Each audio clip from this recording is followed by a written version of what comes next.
un peu plus rempli évidemment, mais surtout donne les prémices donc du nouvel arc qui va arriver, puisqu'on a terminé maintenant les avatars, et donc nous envoie directement vers la suite, qui n'est visiblement pas, encore une fois, l'arc qui promet d'avoir la fin de Fairy Tail. Et c'est vrai que quand on y pense, il y a encore beaucoup de choses qu'on n'a pas vues, mais ce qui pour moi vraiment me concerne plus et qui me préoccupe beaucoup plus, c'est ce qu'il en est donc des dieux d'Ishval ou Dishgal, enfin bon, n'importe, on va dire Ishval. Donc les dieux d'Ishval, il y en a encore 3 qu'on n'a pas vu, vu qu'on connaît le quatrième qui est Warhol Seeken, et il y en a 3 qu'on n'a pas vu. Maintenant on sait que les membres du conseil en fait maintenant sont constitués des anciens mages sacrés, et parmi eux il y avait Macao.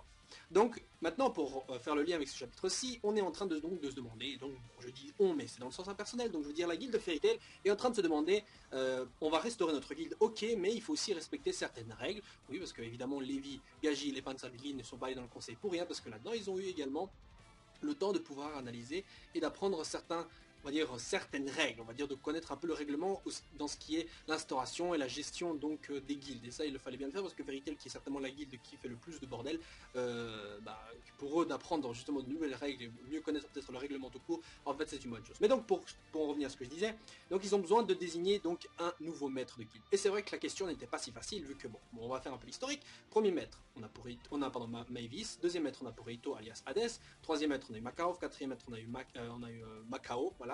Cinquième maître, on a eu vite fait Gildart, voilà. Mais il s'est cassé, donc on est revenu au sixième maître qui est redevenu Macao. Donc maintenant, on est en train de se demander qui est le septième maître. Alors, il y avait pas beaucoup de personnages disponibles, évidemment. Ça devait être quelqu'un donc qui puisse ramener le calme partout directement dans la guilde. Et ces personnages-là étaient donc soit, pour moi, les plus évidents, c'était Gildart, Laxus, bon, Mistogan évidemment il est plus là, donc ça pourrait être Gildart, Laxus ou éventuellement Erza. Ici on découvre avec ce chapitre aussi que visiblement Erza sera donc le prochain maître de Fairy Tail. Et dans un sens ça me dérange et en même temps ça me dérange pas. Pourquoi ça me dérange? Ça me dérange parce que, non, ça me dérange pas d'abord, parce qu'en fait quand j'y pense, c'est vrai que Erza a toutes les conditions et toutes les capacités nécessaires pour être un bon maître de guilde. Bah, Sting par exemple, c'est bien le maître Sabertooth, pourquoi est-ce que Erza ne le serait pas? Maintenant, quand on a dans l'idée un maître de guilde, on a en tête directement le mage le plus fort du groupe. C'est un peu comme le Hokage. Le Hokage, beaucoup se disent c'est l'Hokage, donc c'est le ninja le plus fort du village. Donc techniquement le maître de guilde est certainement le mage le plus puissant donc de la guilde elle-même. Erza n'est évidemment pas la mage la plus forte du groupe. Je veux dire, Gildart et Laxus sont plus fortes qu'elle. Non, je veux dire sans troller. Laxus et Gildart sont bien plus forts. Je suis désolé, ils sont plus forts. Point barre. Natsu, on va savoir il est où son niveau maintenant. Mais c'est pas uniquement une question de force. Donc de ce côté-là, c'est pas si grave. Parce que évidemment, il faut aussi que le maître soit respecté. Hein, c'est pas parce que t'es le plus fort que t'es forcément le plus respecté. C'est pas pour rien que Gildart justement n'est pas nommé le futur maître, parce que justement il n'a pas ce caractère de gars qui peut ramener l'ordre vu qu'il est toujours en déplacement. S'il était présent, ok d'accord, il pourrait calmer tout le monde de par sa prestance et par sa force. Mais il est souvent absent donc ça marchera pas. Laxus, le problème c'est qu'il a beau être fort, il a beau être une sorte de descendant légitime on va dire et d'héritier, le problème c'est qu'il n'a pas encore tout à fait cet esprit de guilde, il n'est pas encore, on va dire, il est peut-être respecté dans le sens ok mais il n'a pas ses responsabilités que pour avoir. J'ai pas l'impression que ce soit un type à responsabilité comme je vois là, qu'un maître de guilde pourrait avoir. Il commence à avoir le cœur et l'esprit de Fairy Tail. Bon maintenant il a tout à fait j'imagine, il l'a maintenant, mais il n'a pas encore ce côté responsable que justement a Erza. Maintenant pourquoi est-ce que Erza me dérange? Le problème, je sais pas si c'est parce que Erza fait partie des personnages principaux, mais foutre un maître de guilde dans les personnages principaux, je sais pas, il y a un truc qui me dérange. Encore Sting ça va parce que justement Sting c'est lui qui s'est déplacé par exemple tout seul avec Rogue justement pour combattre Margui, le voir par exemple accompagné de Rufus et les autres couillons, là, non, ça rêve, non. Mais là, c'est juste Sting, et parce que justement Sting est un triangle stellaire avec Rogue, il devait apparaître tous les deux. Donc, on va dire que les deux font, justement, c'est un duo, c'est des dragons jumeaux en quelque sorte, donc ça veut dire que si les deux apparaissent en même temps, on va dire que c'est comme si chacun en fait apparaissait tout seul. Bon, je sais pas si vous avez compris, mais c'est pas très grave. Donc, les deux forment une individualité. Maintenant, pour Erza, en fait, je sais pas, c'est parce que en fait, c'est surtout parce que merde, je voulais voir surtout Gildart revenir et redevenir le maître de Fairy Tail. Pour moi, je voyais un truc comme ça, que Erza allait être un des mages de rang S et plus tard devenir éventuellement maître de guilde. Pourquoi pas? Parce qu'elle est encore très jeune, hein, Erza. Elle a quoi, un an de plus que depuis le début de l'histoire. Allez, même pas un an et demi ou quoi, vu qu'ils ont été congelés pendant 7 ans. Là. Donc, je sais pas pourquoi il y a un truc que j'aime pas trop là-dedans. Vous, évidemment, peut-être ça vous plaira de l'avoir maître de guilde. Et personnellement, comme je l'ai dit, ça m'enchante aussi d'avoir maître de guilde. Ça me dérange pas en même temps. Mais peut-être que certains d'entre vous ne seront peut-être pas tout à fait d'accord et ressentent un petit truc là-dedans, un truc qui les gêne comme ça. Même le personnage Erza, elle-même, il ne se voit pas maître de guilde. Même si elle a, justement, quand on y repense et qu'on regarde bien, toutes les qualités pour. Je veux dire, depuis le début du manga, elle nous les a montré comme une personne qui relève quasiment tous les défis. Je veux dire, elle a combattu tellement de personnages et à chaque fois elle a relevé les défis, la meuf, elle lui prive de tous ses sens, elle arrive encore à combattre. Quelle est la justification? C'est Erza, d'après Happy. Et à chaque fois, elle nous ramène des Nakama Power. C'est vraiment la meuf Nakama Power à chaque fois. Et c'est certainement elle qui, justement, c'est certainement elle, pardon, justement, qui en plus de ça, mais vraiment en plus de ça, a vraiment cette idée de lien, de famille, je veux dire, c'est elle qui le ramène plus à chaque fois sur ce sujet-là. Donc du coup, je veux dire, elle adopte parfaitement l'état d'esprit de Makarov, et ça depuis le début.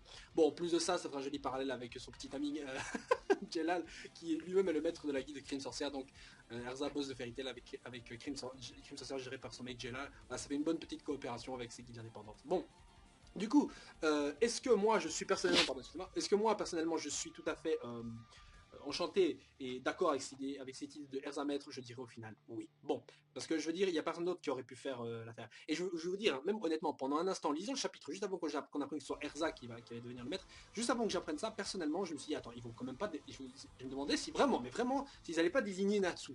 Je vous jure, mais bon, dès qu'il était question de ramener l'ordre et tout, c'est vrai que j'avais pas pensé directement à Erza, puis après j'ai vu la scène avec Erza qui disait calmez-vous et tout le monde s'est calmé, donc là je peux comprendre. D'ailleurs au passage, ce chapitre est tout à fait une sorte de remake du chapitre où Lucie est arrivée dans les guildes de Fairy Tail, où on voyait les mêmes personnages se battre. D'ailleurs c'est les mêmes qui sont mis en avant, Loki, Kana, Elfman, donc c'est les mêmes qui sont mis en avant justement pour faire la petite bagarre et tout, avec les mêmes mises en scène, donc Mirajin qui se met une bouteille dans la gueule, qui tombe par terre, bon, avec le sang en moins évidemment. Mais donc du coup, je suis on va dire satisfait avec ce chapitre, qui justement se termine avec l'arrivée donc de Dorambalt, qui ici est renommé Mest, qui j'imagine était en fait son nom, parce qu'en fait le mec s'est fait passer pour Mest, alors qu'en fait il s'appelle Dorambalt, mais au final il s'appelle vraiment Mest. Donc ce Mest Grider, enfin on va appeler Mest tout court, même si pour moi ce sera toujours Dorambalt, mais Mest. Bon, Mest, donc arrive à la guilde, et maintenant que celui-ci sait qu'il est un membre de Fairy Tail, vu qu'il a toujours la marque lui, et qu'apparemment il est un membre de Fairy Tail depuis le début, mais qui se fait passer pour Dorambalt, donc je rappelle, pour justement donner à Makarov des infos sur le conseil, toujours avoir un membre de la guilde là-bas. Ce qui est intelligent de sa part, mais je trouve ça un peu bizarre parce que le mec il envoie un membre de sa guilde en espion, on va dire, au conseil, alors que justement ce même type ne se souvient même pas qu'il est dans le conseil. Donc moi je sens plutôt que c'est un truc qui a été rajouté vraiment à la va-vite au dernier moment. Non franchement, parce que sinon voilà quoi. Donc du coup, Mest arrive et leur dit qu'il avait attendu tout ce temps pour que Fairy Tail se reforme parce que justement ce sont les seuls qui puissent sauver Makarov. Alors, enfin, sauver ou aider Makarov, ça dépend des traductions. Peu importe. Mais donc du coup, pourquoi? Qu'est-ce qui se passe? Qu'est-ce qu'il a Makarov? C'est vrai que Makarov avait tout à fait disparu, on l'a pas revu depuis le temps. Et même Laxus, pareil, on l'a pas revu depuis un moment. Donc je pense que la prochaine intrigue, donc, qui mettra en scène Makarov et aussi Laxus en même temps, personnellement sera le moment parfait aussi pour nous introduire, maintenant je fais le lien avec ce que j'ai dit au début de la vidéo, avec les dieux Digigal, parce que je rappelle les dieux Digigal font partie du conseil maintenant, donc ça veut dire que si on voit Makarov et qu'on voit les autres mages sacrés, on verra forcément des dieux Digigal, et peut-être parmi eux justement un antagoniste. Donc ce sera intéressant de voir, et ce sera même obligé que parmi un des 4 dieux Digigal, il y ait en fait un méchant. Bon, ça ferait évidemment un peu genre remake de Jelal, un truc au conseil, mais là évidemment ce serait peut-être un méchant un peu plus différent. Donc on va dire un adversaire à leur taille justement, parce que c'est un des dieux Digigal, donc on a carrément le niveau nécessaire, voilà, c'est un des mages les plus puissants du continent, les mages les plus puissants du continent, donc voilà, c'est pas un méchant sorti de nulle part, en fait c'est on va dire un gentil mage, mais qui est assez puissant. Donc on a le niveau nécessaire, voilà, les rapports de force sont respectés. Donc les dieux Digigal ne peuvent qu'être justement les adversaires qui vont arriver. Pensez-y en même temps, qui pourrait maintenant s'opposer à la guilde de Fairy Tail? Il n'y a que les méchants finaux. Il n'y a plus rien maintenant. C'est les avatars, c'était on va dire les dernières saloperies, les dernières déjections des guildes noires qui restent. Et maintenant justement, en dehors de eux, il n'y a plus personne au niveau des méchants qui pourrait tenir tête, en dehors encore une fois de Zeref, Acnologia et End. Donc les seuls adversaires des arcs, si ce n'est pas les derniers arcs de l'histoire, mais s'il y a encore des arcs, les seuls adversaires qu'il peut y avoir durant ces arcs qui vont venir et qui ne sont pas donc des méchants, je le répète, ne peuvent être que les dieux Digigal. Ça ne peut être que eux, ça ne peut être que ça. Donc je ne vois que ça. Maintenant, si vous avez une idée éventuelle, vous pouvez toujours... donc l'écrire en commentaire, mais donc moi je vois un lien comme ça. Makarov, prochaine guilde. Je ne sais pas s'il va revenir Makarov, j'imagine que non, parce que c'est vrai que Erza faire la maître de l'église, ce serait un bon statut qu'elle pourrait garder, ce serait intéressant. Parce qu'à chaque fois même, en général, quand c'est pas Makarov qui donne des ordres, c'est surtout Erza qui donne parfois des ordres, on va dire implicitement. Souvenez-vous, sur l'île d'Enrodima, par exemple, lors de l'assaut sur Aknolga, c'était Erza qui a mené l'assaut, hein, c'était pas Laxus, quoi, non, c'était Erza qui a mené l'assaut. Hein, c'était elle qui a dit « Oh d'accord !» voilà, bref. Donc du coup, ce que je voulais dire par là, c'est que on va voir donc Makarov, les autres mages sacrés éventuels, les dieux Digigal, Laxus et compagnie.